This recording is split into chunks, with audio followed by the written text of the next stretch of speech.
नमस्कार, नमस्ते बिहार में राहुल ओझा आपके साथ और मैं हूं रुचिका राज आपके साथ। दिल्ली में बिहार चुनाव को लेकर मंथन हुआ। पश्चिमी चंपारण से बीजेपी सांसद संजय जायसवाल के आवास पर एनडीए सांसदों के लिए डिनर का आयोजन किया गया, जिसमें बीजेपी अध्यक्ष जेपी नड्डा, बिहार बीजेपी प्रभारी विनोद तावड़े, बिहार से केंद्रीय मंत्री और एनडीए सांसद शामिल हुए। बैठक में एनडीए के घटक दलों के सभी नेता शामिल हुए। चुनाव से पहले एनडीए सांसदों ने एकजुटता दिखाई है। एनडीए सांसदों ने इस बार बिहार विधानसभा चुनाव में ऐतिहासिक जीत का दावा किया है। सूत्रों के मुताबिक एनडीए की बैठक में बीजेपी के राष्ट्रीय अध्यक्ष जेपी नड्डा की तरफ से प्रधानमंत्री के 24 फरवरी को हुए भागलपुर के दौरे और वहां की रैली के इम्पैक्ट पर बात की गई। साथ ही आने वाले दिनों में 24 अप्रैल को मधुबनी में होने वाली रैली को लेकर भी चर्चा हुई। पीएम मोदी मधुबनी में राष्ट्रीय पंचायती राज दिवस समारोह में शामिल होंगे। निर्देश मिला है। अरे स्नेह मिलन कार्यक्रम था और निर्देश क्या है, तय है कि अगली सरकार बिहार में डबल इंजन की सरकार बनेगी। बिहार में कोऑर्डिनेशन बेहतर करने पर कोई चर्चा हुई? एनडीए के भीतर पांचों जो घटक दल हैं, बेहतर समन्वय है और समन्वय इतना बेहतर है कि जिसकी कल्पना कोई हमारा महागठबंधन कर ही नहीं सकता है। देखिए, चुनावी वर्ष है, चर्चाओं की शुरुआत है ये, बट हाँ, ये परंपरा हम लोग की वैसे भी रही है। जब सत्र चल रहा होता है तो कहीं ना कहीं हम लोग बैठकर, इस बार संजय जी ने बहुत अच्छे से हम लोग को भोजन करवाया है। सब लोग एक साथ बैठे हैं, ज़रूर चर्चाएं होंगी। अब कुछ समय ही रह गया बिहार चुनाव को लेकर, पर आज कोई बहुत खास एजेंडा के साथ बैठे ऐसा कुछ नहीं है। बिहार दिवस भी था, उसकी भी सबने शुभकामनाएं एक दूसरे को दी। बट हाँ, कहीं ना कहीं अब पूरी तैयारी के साथ एनडीए एकजुटता के साथ चुनावी रण में उतरने को तैयार है। एक ऐतिहासिक जीत के साथ पुनः इस बार डबल इंजन की सरकार बिहार में बनने जा रही है। 225 का नारा आप लोग दे रहे हैं, उसको चरितार्थ करने के लिए, उसको एक्शन में लाने के लिए क्या आप लोग? ये नारा नहीं, ये हकीकत है, और इस हकीकत ये परिणामों में बदलेगी। ये विश्वास उपचुनाव से आता है। उपचुनाव जो 4 सीटों पे हुए, जिस तरीके से 100% स्ट्राइक रेट एनडीए के हर एक प्रत्याशी का उसमें रहा, और कुछ ऐसी सीटें हम लोगों ने जीती जो एनडीए लंबे समय से नहीं जीता था, ये अपने में द्योतक है, दर्शाता है कि इस बार हम लोग एक बड़ी जीत की ओर अग्रसर हो रहे हैं। इतना परफेक्ट चुनाव की तैयारी की शुरुआत होगी, इतना परफेक्ट कोऑर्डिनेशन है एनडीए का। आप लोकसभा चुनाव में देखें, बाय इलेक्शन में देखें, और अभी पूरे बिहार में एनडीए का जिला वाइज मीटिंग हो रहा है। इससे परफेक्ट कोऑर्डिनेशन तो कभी था ही नहीं। एनडीए डबल इंजन की सरकार जो काम कर रही है बिहार के लिए, वो अनप्रेसिडेंटेड है। आज तक इतना काम नहीं हुआ। दोनों बजट में आप लोगों ने देखा कि जिस तरह बिहार का ध्यान रखा गया है केंद्र से, और आदरणीय मुख्यमंत्री नीतीश कुमार जी पूरी प्रगति यात्रा में हर एक जिला में गए और हर एक जिला में वहाँ की जो समस्या थी उसके निदान का रास्ता निकाला। कैबिनेट हो गया, टेंडर हो गया, उस पर अब काम शुरू हो जाएगा। तो बिहार में तो अभी काम के अलावा कोई बात ही नहीं हो रहा है। वक्फ संशोधन बिल के खिलाफ मुस्लिम संगठनों के प्रदर्शन में आरजेडी अध्यक्ष लालू प्रसाद और तेजस्वी यादव पहुंचे। तेजस्वी यादव ने कहा कि सब लोग साथ होकर लड़ेंगे तो इंशाअल्लाह जीत हमारी होगी। इस पर बीजेपी के नेता निशाना साध रहे हैं, तुष्टीकरण करने का आरोप लगा रहे हैं। आप सब लोगों का शुक्रिया। अगर एक होकर के हम लोग लड़े तो इंशाअल्लाह हम लोगों की जीत तय है। विधानसभा चुनाव को लेकर बिहार में सियासी बिसात बिछाई जा रही है। हर उस वर्ग और जाति पर दांव लगाया जा रहा है जो चुनाव में वोट दिला सके। तो ऐसे वर्ग भी राजनीतिक दलों पर दबाव बनाने में जुटे हैं। वक्फ संशोधन विधेयक 2024 के खिलाफ अपनी आवाज बुलंद करने के लिए all India Muslim personal law board और देश भर के प्रमुख धार्मिक सामाजिक मुस्लिम संगठनों के सदस्य पटना में जुटे। मुस्लिम संगठनों ने विरोध किया तो राजनीतिक दल भी उनकी सहानुभूति हासिल करने की कोशिश में जुट गए। आरजेडी अध्यक्ष लालू प्रसाद और तेजस्वी के साथ ही एआईएमआईएम के नेता एकजुटता दिखाने के लिए गर्दनीबाग पहुंचे। तेजस्वी ने कहा, आप एक कदम चलेंगे तो हम 10 कदम चलेंगे। सब लोग साथ होकर लड़ेंगे तो इंशाअल्लाह जीत हमारी होगी। आप लोग अगर एक कदम चलिएगा तो हम लोग 4 कदम चलने का काम करेंगे और इस कानून को रोकने का काम करेंगे। आप सब लोगों का शुक्रिया।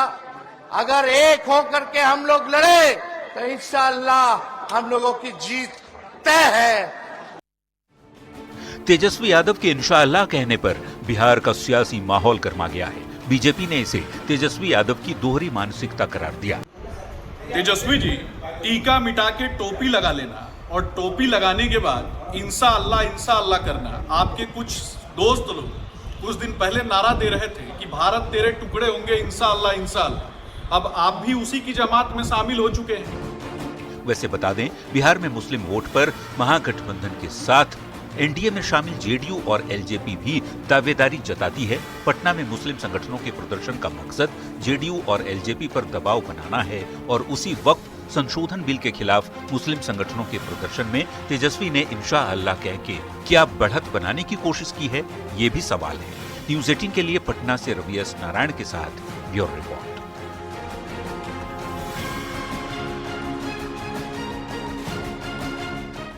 तेजस्वी यादव के इंशाअल्लाह कहने पर बिहार की सियासत गर्मा गई है। केंद्रीय कपड़ा मंत्री गिरिराज सिंह ने कहा कि तेजस्वी वोट के लिए क्या क्या करेंगे महादेव जाने। तेजस्वी यादव ने कहा इंशाअल्लाह हम लोग जीतेंगे अगर साथ रहा तो। पता नहीं वोट के लिए वो क्या क्या करेंगे महादेव जाने।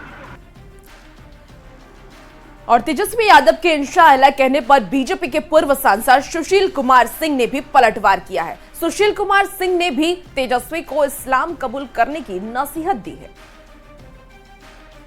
ये तेजस्वी जी ने जो कुछ भी किया आज वो बहुत ही अफसोसनाक है और शर्मनाक भी है। अगर तुष्टीकरण के लिए इतने ही आमादा हैं और मुसलमानों के वोट के लिए इतने व्यग्र हैं तो मेरा तो सुझाव होगा कि इस्लाम क्यों नहीं कबूल कर लेते हैं। तेजस्वी यादव के इंशाअल्लाह कहने पर जेडीयू प्रवक्ता अभिषेक झा ने भी तेजस्वी पर हमला बोला है। अभिषेक झा ने कहा कि लालू परिवार ने कभी भी मुस्लिम समाज के हित में काम नहीं किया है। लालू प्रसाद के शासनकाल में कैसे सांप्रदायिक तनाव बना रहे, इसमें वो लगे रहे और ये लोग मुस्लिम समाज के वोट के ठेकेदार बने हुए हैं।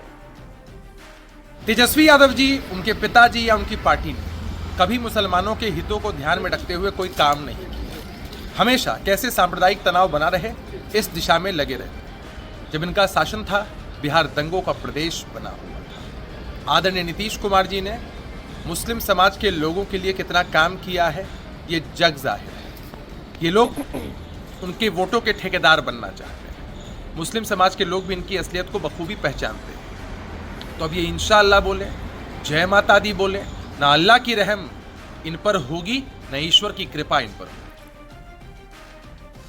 मुजफ्फरपुर के मीनापुर में इफ्तार पार्टी में आरजेडी विधायक मुन्ना यादव ने खुद को मोहम्मद मुन्ना बताया। उन्होंने कहा कि टीका लगाने या टोपी पहनने पर कोई विवाद नहीं होना चाहिए। मुन्ना यादव ने यह कहा कि हम मुन्ना यादव नहीं मोहम्मद मुन्ना हैं। मुसलमान हमको मोहम्मद मुन्ना समझते हैं। दरअसल मीनापुर के आरजेडी विधायक मुन्ना यादव ने बीते 23 मार्च को मुजफ्फरपुर के रामकृष्ण उच्च विद्यालय मीनापुर में इफ्तार पार्टी का आयोजन किया था और इस दौरान उन्होंने ये बातें कही। बिहार में हिंदू मुस्लिम पर हो रही सियासत के बीच उनका ये बयान अब वायरल हो रहा है।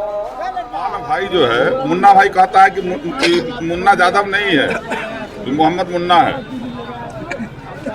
सब लोग जानता है। अरे भाई शुरू से हम लोग तो टोपी पहनते आ रहे हैं भाई, क्या दिक्कत है इसमें?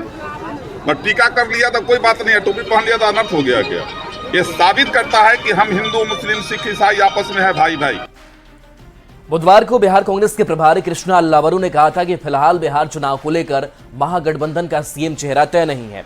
दूसरी ओर कांग्रेस के पूर्व प्रदेश अध्यक्ष अखिलेश सिंह का कहना है कि पहले ही तेजस्वी के नाम पर शीर्ष नेतृत्व ने मुहर लगा दी है। दो अलग बयानों को सुनने के बाद सवाल यही कि कांग्रेस में तेजस्वी के नाम पर कंफ्यूजन क्यों है।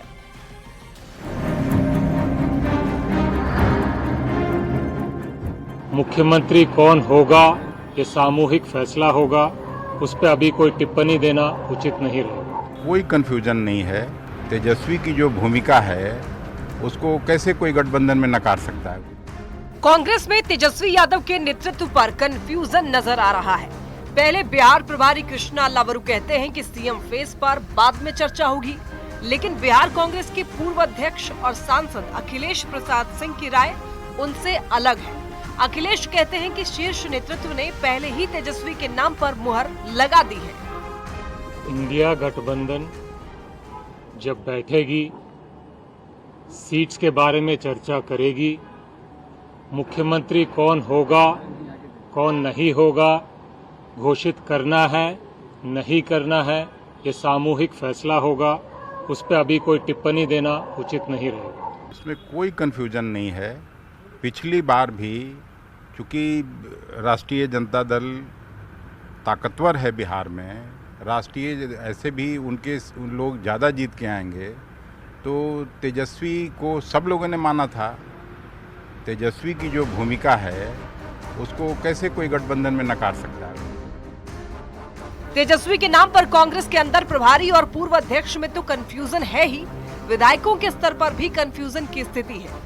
तय है, पहले से 15 और 20 में तय हमारे नेता ने कर दिया है कि तेजस्वी यादव ही चेहरा होंगे हमारे इंडिया गठबंधन के, तो फिर इसमें भ्रम की स्थिति क्या है? 2025 में वही रहेंगे। लेकिन आपके प्रदेश प्रभारी ने कहा कि ये प्रदेश प्रभारी की बात बताइए। मेरा आप स्टेटमेंट ले रहे हैं तो मैं स्टेटमेंट दे रहा हूँ कि हमारे नेतृत्व ने 15 और 20 में दोनों तय कर दिया था कि तेजस्वी जी ही यहाँ चेहरा रहेंगे। अभी ये तय नहीं हुआ है, लेकिन ये आदरणीय खड़गे साहब, आदरणीय राहुल गांधी जी, आदरणीय लालू प्रसाद यादव जी तय कर।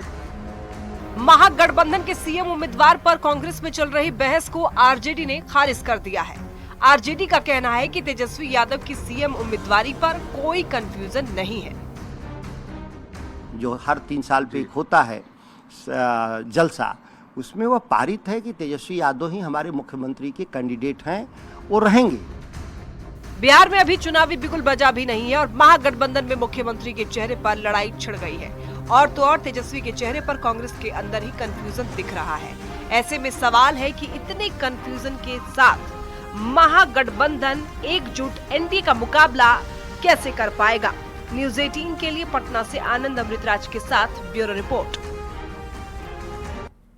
बिहार विधानसभा में भोज का आयोजन किया गया। भोज में मुख्यमंत्री नीतीश कुमार के साथ साथ बिहार सरकार के कई मंत्री शामिल हुए। सभी दलों के विधायक और पत्रकार भी भोज में शामिल हुए। आपको बता दें कि विधानसभा के बजट सत्र के समापन से पहले विधानसभा अध्यक्ष नंदकिशोर यादव की ओर से भोज का आयोजन किया गया था और ये तस्वीरें भी उसी वक्त की है जब भोज का आयोजन किया गया। देखिए किस तरीके से मुख्यमंत्री नीतीश कुमार हैं और उनके साथ अशोक चौधरी नजर आ रहे हैं। तमाम और जो मंत्री हैं वो भी उनके साथ नजर आ रहे हैं। और पटना से इस बीच बड़ी खबर, जहां से 3 दिनों तक ओपीडी सेवा का बहिष्कार किया गया है। 29 मार्च तक ओपीडी सेवा का बहिष्कार किया गया है। सभी अस्पतालों में डॉक्टर बहिष्कार करेंगे। भासा ने ओपीडी सेवा बहिष्कार का ऐलान किया है। सुरक्षा, आवास, मानव बल, वेतन की मांग है। गृह जिला में पोस्टिंग, कार्य समय निर्धारण की भी मांग है। शिवहर जीएम पर डॉक्टरों से दुर्व्यवहार का आरोप लगा। आयुष संघ बिहार ने भी भासा को समर्थन दिया है। तो देखिए इसका असर अब कहीं ना कहीं जो इलाज कराने वाले लोग हैं उनके ऊपर पड़ेगा। कई इनकी मांगे हैं और भासा की तरफ से इस बहिष्कार का ऐलान किया गया है। 29 मार्च तक यानी कि आज से 3 दिनों तक ओपीडी सेवा का बहिष्कार किया गया है और सभी अस्पताल में इसका असर देखने को मिलेगा। सुरक्षा, आवास, मानव बल की मांग की जा रही है। साथ ही गृह जिला में पोस्टिंग की भी मांग डॉक्टरों के लिए की जा रही है। रजनीश हमारे साथ न्यूज़ 18 संवाददाता जुड़े हुए हैं। रजनीश, ओपीडी सेवा का बहिष्कार, क्या अपडेट?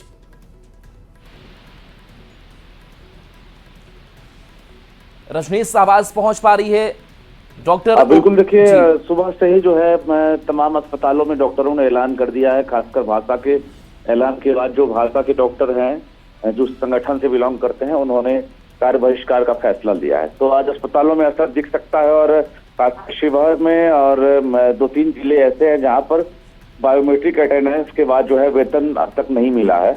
तो उन जिलों के जिलाधिकारी के खिलाफ भी लगातार इन लोगों का आक्रोश बढ़ रहा था और कहा गया है कि शिवहर के डीएम ने इन डॉक्टरों के साथ दुर्व्यवहार भी किया है। तो ये आक्रोश है, वेतन अभी तक नहीं मिला है। इसके साथ साथ बायोमेट्रिक अटेंडेंस का विरोध और दूसरा जो है इसके साथ साथ जो ड्यूटी है उसका निर्धारण। तो ये कहीं ना कहीं तमाम ऐसी मांगे हैं जिसको लेकर ये लोग सरकार को लिख चुके हैं और राज्य स्तरीय का कोई फैसला नहीं आया, जिसको लेकर इन लोगों ने ओपीडी सेवा अभी फिलहाल आज से लेकर 29 मार्च तक ठप रखने का फैसला लिया है। राहुल जी, चलिए शुक्रिया रजनीश इस अपडेट के लिए आपका।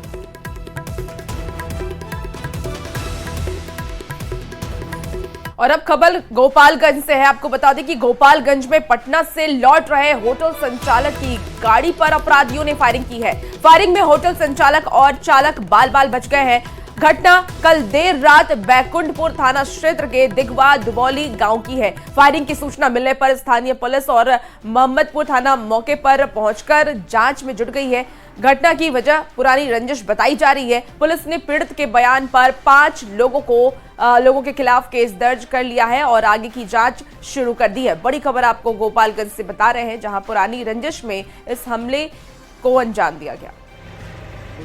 ढाबा से लगभग 100 मीटर आगे गए हैं, तब तक एक आगे से स्कॉर्पियो आई व्हाइट कलर की और आकर के सामने से टक्कर मारने की कोशिश की है।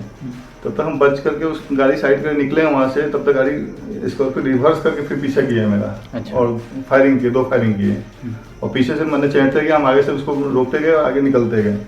कम से कम आधा किलोमीटर गए हैं, तब जाकर के गाड़ी को बैक किया है। तब तक हम थाना प्रभारी को और एसपी साहब को कॉल किए हैं। और छपरा से बड़ी खबर, जहां सीओ अभिषेक कुमार के खिलाफ केस दर्ज किया गया है। ऑफिस में कट्टा लाने का वीडियो वायरल हुआ था। नगरा प्रखंड के सीओ हैं अभिषेक कुमार। एसडीओ एसडीपीओ की जांच के बाद ये केस दर्ज किया गया है। तो ये बड़ी कार्रवाई और ये जो वीडियो वायरल हुआ था और इस वायरल वीडियो मामले में सीओ अभिषेक कुमार के खिलाफ अब केस दर्ज किया जा चुका है। ऑफिस में वो कट्टा लेकर पहुंचते हैं, जिसकी ये तस्वीर सामने आई। नगरा प्रखंड के सीओ अभिषेक कुमार है। अब इनके ऊपर कार्रवाई की जा रही है, केस दर्ज किया गया है। एसडीओ एसडीपीओ की जांच चली और उसके बाद इनके ऊपर केस दर्ज हुआ है।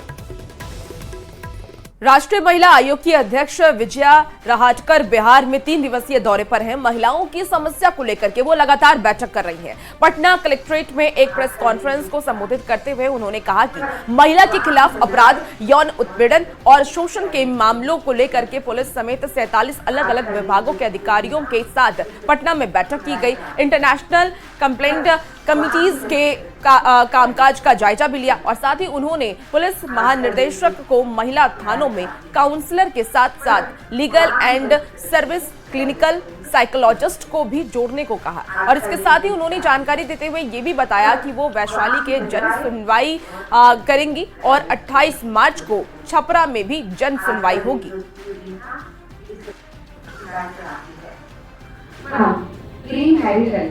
कम्युनिकेशन सेंटर्स खड़े करेंगे। ये जो प्री मैरिटल कम्युनिकेशन सेंटर्स है, इस सेंटर्स में इन सभी विषयों की चर्चा होगी, बात होगी, जिसकी वजह से हमारे बच्चे अपनी जिम्मेदारी, अपना भविष्य को बहुत अच्छे तरीके से समझ पाएंगे और उस तरीके से खुद को मोल्ड भी करेंगे। खबर बांका से, जहां आदर्श बालिका उच्च विद्यालय अमरपुर की इंटर की छात्राओं ने रिजल्ट के बाद स्कूल प्रबंधन पर गंभीर आरोप लगाया है। छात्रों ने प्रैक्टिकल में पैसे नहीं देने पर फेल करने का आरोप लगाया है। छात्राओं का आरोप है कि मुख्य परीक्षा में नंबर सही होने के बाद भी स्कूल प्रबंधन की ओर से कई छात्राओं को प्रैक्टिकल में अनुपस्थित कर दिया गया, जिसकी वजह से वो फेल हो गई। आरोप है कि प्रैक्टिकल के लिए 3,500 रुपए की मांग की गई थी। जिन छात्राओं ने पैसे नहीं दिए उन्हें प्रैक्टिकल परीक्षा से ही अनुपस्थित कर दिया गया। छात्राओं के आरोप पर जब स्कूल प्रबंधन से जानकारी लेने की कोशिश की गई तो वे कुछ भी बोलने से बचते दिखे।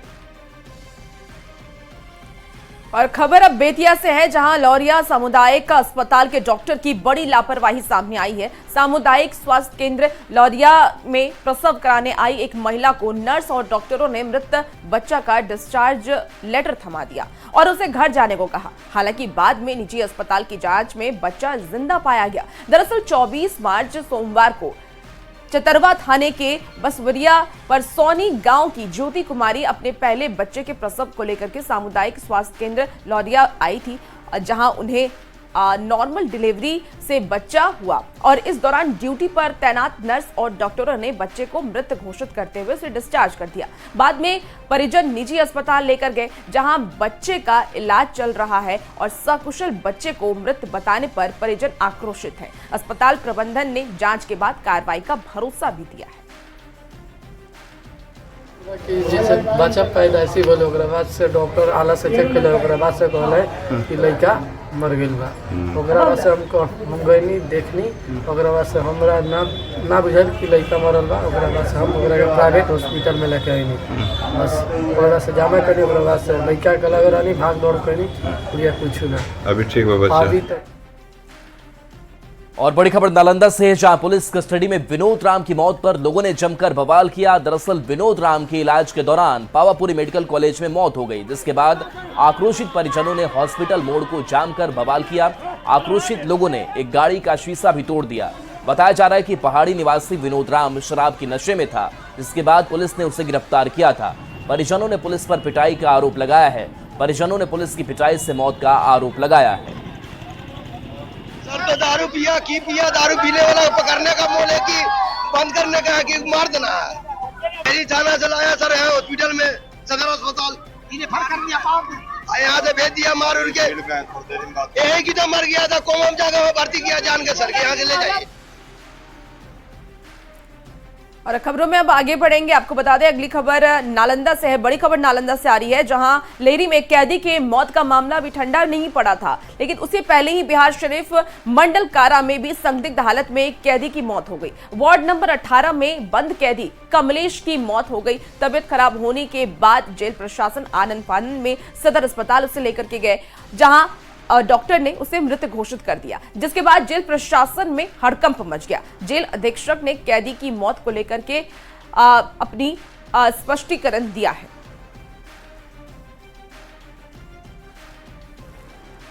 और वैशाली से बड़ी खबर है, जहां भ्रष्टाचार के खिलाफ बड़ा एक्शन हुआ है। निजी मकान में राजस्व कर्मचारी के ऑफिस में रेड चल रही है। भारी मात्रा में नगद और जमीन के कागजात बरामद किए गए हैं। एसडीएम सदर और एसडीपीओ के नेतृत्व में ये रेड हुई है। डीएम यशपाल मीणा के निर्देश पर लालगंज में छापेमारी की गई है। तो वैशाली से ये बड़ी खबर, जहां भ्रष्टाचार के खिलाफ एक्शन देखने को मिला है। एसडीएम एसडीपीओ के नेतृत्व में ये रेड किया गया है। निजी मकान में राजस्व कर्मचारी के ऑफिस ने ये रेड पड़ी है। भारी मात्रा में यहां से नगद और जमीन के कागजात बरामद किए गए हैं। और इसी बीच बड़ी खबर कटिहार से भी सामने आ रही है, जहां मां बेटे के बीच छीना झपटी में गोली चल गई, जिसमें एक महिला की मौत हो गई। घटना आजमनगर थाना के परस्तिया गांव की बताई जा रही है। बताया ये जा रहा है कि यज्ञ आयोजन में पिस्तौल लेकर के जा रहे बेटे को मां ने रोकने की कोशिश की, लेकिन इस दौरान छीना झपटी में गोली चल गई, जिसमें मां के पेट में गोली लग गई। महिला को आनन फानन में अस्पताल में भर्ती कराया गया, जहां डॉक्टरों ने उन्हें मृत घोषित कर दिया। पुलिस आरोपी बेटे को लेकर के हिरासत में ले ली है और आगे की पूछताछ कर रही है।